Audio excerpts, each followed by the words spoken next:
শুভ সকাল সবাইকে। কি অবস্থা সবার? সবাই অনেক বেশি ভালো আছেন? কেমন লাগছে ঠান্ডার মধ্যে? ওয়েদারটা একটু একটু ভালো লাগলো, ঠান্ডা গরম দুটো মিলিয়ে আমার কাছে ওয়েদারটা অনেক বেশি ভালো লাগছে। তো গ্রামের বাড়িতে সকালবেলা ঘুম থেকে উঠে প্রথম কাজ হচ্ছে পুরো রান্নাঘরটা পরিষ্কার পরিচ্ছন্ন করা এবং পুরো বাড়িটা।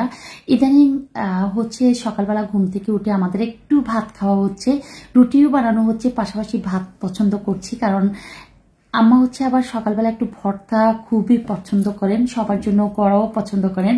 তো আলু ভর্তাটা আমি নিজ হাতে করছি, আর ওদিকে হচ্ছে বাদাম ভর্তা করছে পাটায়।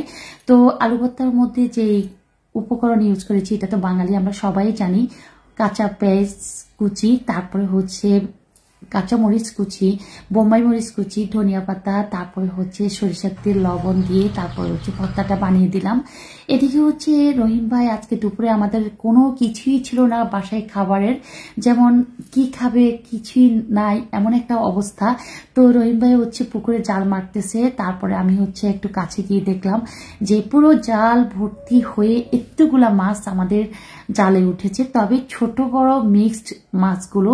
তো লিয়েন হচ্ছে যে কোনো একটা পাত্রের জন্য দৌড়াদৌড়ি করছে, রান্না করে যাচ্ছে আমার কাছে যে মাছ নেওয়ার জন্য একটা পাত্র। তো আমি বললাম যে এক কাজ করেন, মাছগুলোকে যে টিউবওয়েলের যে স্পেসটা আছে ওখানে রাখেন, তাতে করে হবে কি মাছগুলোকে ফ্রেশ করে ধুয়ে আমরা বালতিতে নিতে পারবো। তো আমাদের এই পুকুরে হচ্ছে বেশিরভাগ হচ্ছে তেলাপিয়া মাছ। তো বিভিন্ন ধরনের মাছে আছে, তেলাপিয়া মাছটা একটু বেশি, তো বাচ্চা ফুটিয়া মাছে। তো সেজন্য তেলাপিয়া মাছ হচ্ছে ছোট বড় একদম ভ্যারাইটিস টাইপের হচ্ছে মাছ উঠে। আর এদিকে হচ্ছে একটা রুই মাছ উঠেছে, রুই মাছটা আমি রেখে দিলাম। আর আমাদের এই পুকুরে হচ্ছে কি বেশি বেশি খাবার পরে, তো এই জন্য মাছ একদম দ্রুত বড় হয়ে যায়। তো ওই যে বললাম একটু ফ্রেশ করে বালতিতে নেওয়া যাবে, তো রহিম ভাই হচ্ছে টিউবওয়েলের পানিগুলোকে একদম ফ্রেশ করে কল চেপে চেপে তারপরে হচ্ছে মাছগুলো ধুয়ে এখন বালতিতে নিয়ে নিচ্ছে।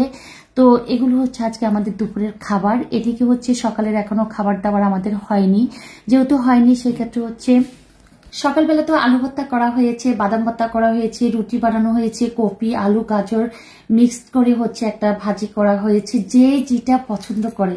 মানে যেহেতু যৌথ ফ্যামিলি, মানুষজন অনেক বেশি, তার ক্ষেত্রে হচ্ছে যে যেভাবে খেতে মন চায় সে সেভাবে খাওয়া। তো আমি আজকে হচ্ছে সকালে যেহেতু আমরা রুটি ভাজি, ফুলকপি ভাজি, তারপর হচ্ছে লাল আটা রুটি খাবো, তো সেই জন্য আমি 3-4টা ডিম পোস্ট করে নিলাম। তারপর হচ্ছে কপি ভাজি তো আছে, আর সকালবেলা হচ্ছে রুটি বানানো হয়েছে, তো রুটিটাকে হচ্ছে আমি ছেঁকে নিচ্ছি। তো আসলে লাল আটা রুটি স্বাস্থ্যের জন্য অনেক বেশি উপকার, এটা কে কে জানেন আমি জানি না, যদিও আমার খেতে ভালো লাগে না, পছন্দ না।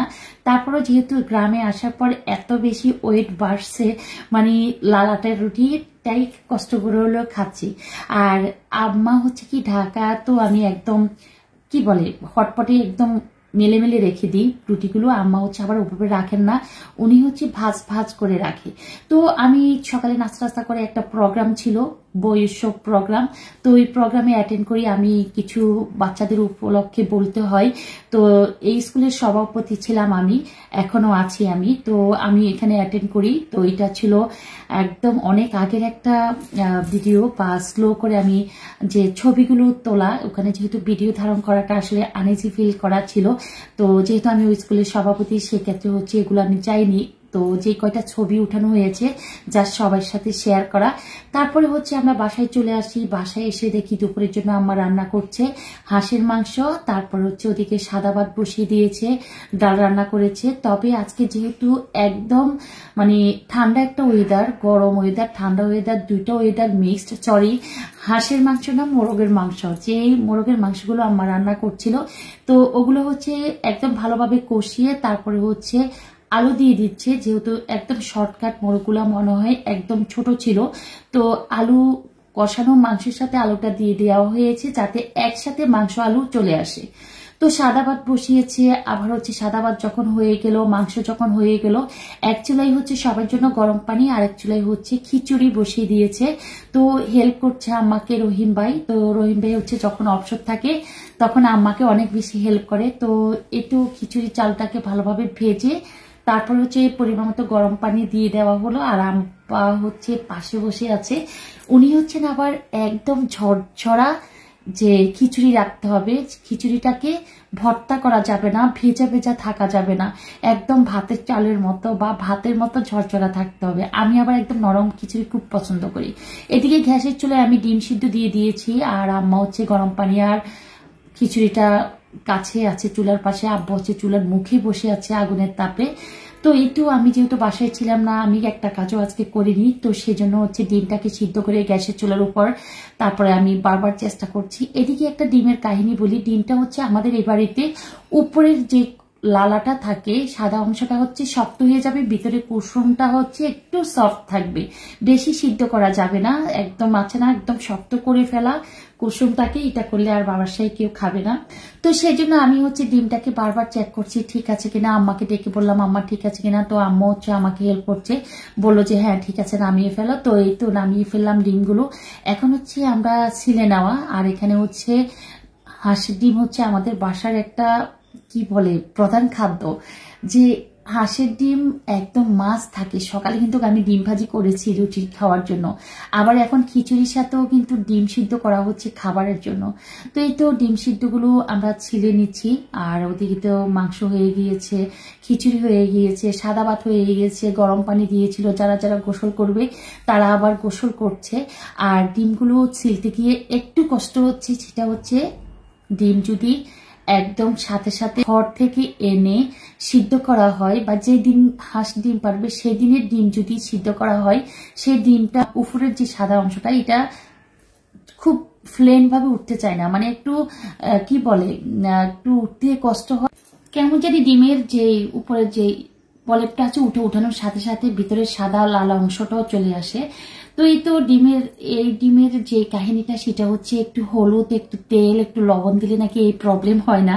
এটা হচ্ছে জাস্ট আমার টিপস। আরেকটা কথা বলি, আমাদের যে গ্রামের বাড়িতে যে খিচুড়ি করা হয়, তো সেটির উপরে হচ্ছে কাঁচা পেঁয়াজ কুচিকে একদম পাতলা করে কুচি কুচি করে তারপরে হচ্ছে উপরে ছিটিয়ে দিতে হয়। এটা হচ্ছে আব্বা খুবই পছন্দ করেন এবং এই বাড়ির সবাই খুব পছন্দ করেন।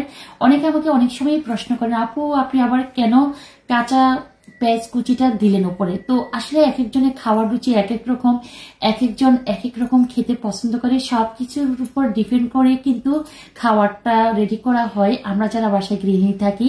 তো এই তো সবাই ফ্রেশ হওয়ার পর গোসল করার পর এখন হচ্ছে আমি টেবিলে খাবার দিচ্ছি, আমার হচ্ছে রান্নাঘরে যারা যারা হেল্পিং হ্যান্ড আছে তাদেরকে দেওয়া হচ্ছে, আমি হচ্ছে আবার টেবিলে যারা খেতে বসবে ভিতরে ডাইনিং স্পেসে, তো তাদের জন্য খাবার উঠাচ্ছি।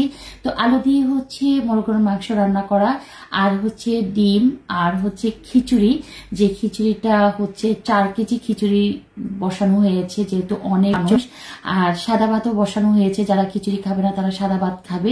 আর সালাদ তো করলাম, টমেটো, পেঁয়াজ কুচি, মরিচ কুচি, তারপরে ধনিয়া পাতা, একটু লবণ, একটু সরিষার তেল দিয়ে হচ্ছে আমি চটকে টমেটোর সালাদটা করে নিচ্ছি, কারণ টমেটোর সালাদ থাকলে খিচুড়ির সাথে গরম গরম ধোয়া ওটা খিচুড়ি, গরম গরম ধোয়া ওটা খিচুড়ি, তারপরে হচ্ছে সালাদ, তারপরে ডিম, একদম খেতে বসে মানে অনেক বেশি ভালো লাগে আমার কাছে, বা সবার কাছে এটা মানে অনেক বেশি পছন্দ, যে সালাদটা থাকলে মনে হয় খিচুড়ির সাথে বেস্ট মনে হয়। তো এগুলো হচ্ছে আমাদের এখানকার ক্ষেতের, মানে আমাদের নিজস্ব টমেটো গাছের টমেটো। তো টমেটোগুলোকে একদম কুচি কুচি করে নেওয়া হয়েছে, ভালোই লাগছে টমেটোর স্মেলটা। আর সরিষার তেল একটু তো দিতে হয়, সালাদ মানে একটু সরিষার তেল, এটা দিলে এই সরিষার তেল দেওয়ার পরপরই মানে সালাদের খাবারের রুচিটা বা সালাদের স্বাদটা দ্বিগুণ বেড়ে যায়। তো এতেও সালাদটাকে একটু করে নিলাম, আর তো টেবিলে সকল খাবার পাঠিয়ে দিয়েছি। আপনার ভাই লাস্ট গোসল করছে, তার জন্য একটু ওয়েট করছি। আজকের ব্লগটা কার কাছে কেমন লাগলো? আসলে গ্রামের পরিবেশটাই এমন, সবকিছু মিলিয়ে একটু হজবরল, হঠাৎ ডিসিশন, হঠাৎ রান্না, হঠাৎ খাবার দাবার, সবকিছু মিলিয়ে একটু থাকে এই ধরনের পরিবেশটা। আর গ্রামের বাড়িতে সবাই যখন একসাথে খেতে বসে তখন তোর অনুভূতিটি অন্যরকম লাগে। তো সবাই অনেক বেশি ভালো থাকবেন। আল্লাহ হাফিজ।